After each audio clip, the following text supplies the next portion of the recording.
السلام علیکم ورحمۃ اللہ وبرکاتہ۔ بسم اللہ الرحمن الرحیم۔ مصیبت پریشانی دور کرنے والی دعا، سنن ابو داود، حدیث نمبر 5090۔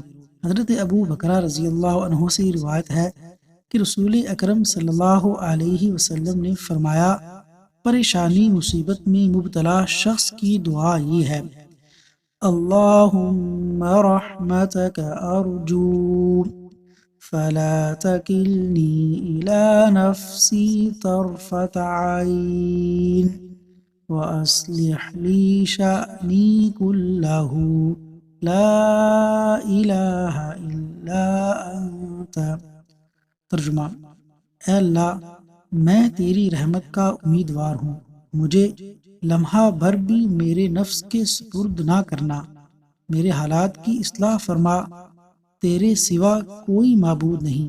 اللہ تبارک و تعالی عمل کرنے کی توفیق عطا فرمائے، آمین۔